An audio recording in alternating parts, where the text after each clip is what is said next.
Selamat pagi anak-anak. Hari ini kita akan belajar bahasa Indonesia. Kita akan belajar membedakan benda hidup dan benda tak hidup berdasarkan ciri-cirinya. Di minggu yang lalu atau di video sebelumnya kita sudah belajar untuk mengenal contoh benda hidup dan benda tak hidup. Dan sekarang kita akan melihat ciri-cirinya. Benda hidup disebut juga makhluk hidup. Contohnya manusia, hewan, juga tumbuh-tumbuhan atau tanaman. Jadi di sekitar kita ada banyak sekali makhluk hidup atau benda hidup. Lalu bagaimana dengan benda tak hidup? Benda tak hidup juga disebut benda mati. Contohnya kursi ataupun meja. Bahkan banyak juga contoh benda tak hidup yang lain yang ada di sekitar kita. Ciri-ciri benda hidup dan benda tak hidup itu pasti berbeda. Misalnya, ciri-ciri buku dengan manusia itu pasti berbeda. Nah, sekarang kita akan melihat ciri-ciri benda hidup. Ciri-ciri benda hidup yang pertama yaitu dapat bergerak sendiri. Lalu yang kedua yaitu bernapas. Dan yang ketiga, benda hidup itu memerlukan makanan dan air.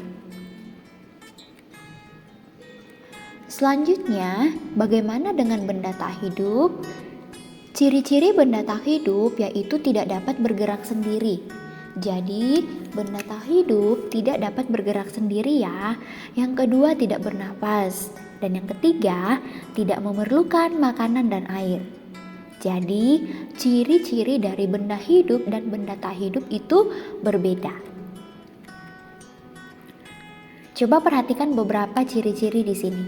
Aku adalah benda hidup. Aku dapat bergerak dengan cara terbang.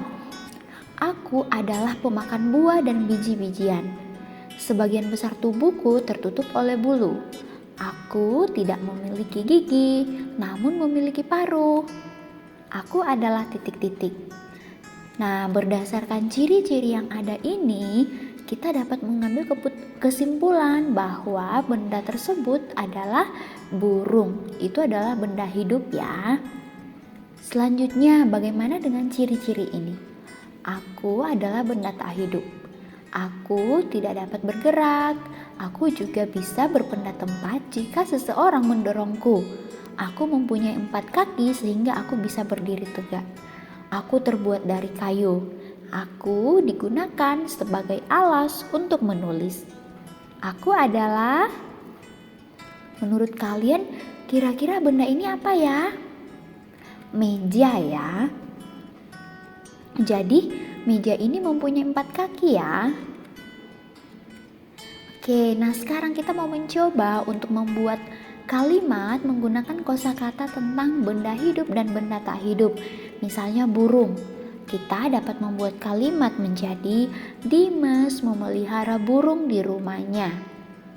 Atau contoh yang lain, kata pohon. Kita boleh katakan ada banyak pohon di sekitar rumahku. Atau yang lain, sepeda. Desi membeli sepeda baru kemarin. Nah, ini adalah contoh kata atau kosakata tentang benda hidup dan tak hidup di dalam sebuah kalimat. Oke, pelajaran kita hari ini sampai di sini. Terima kasih.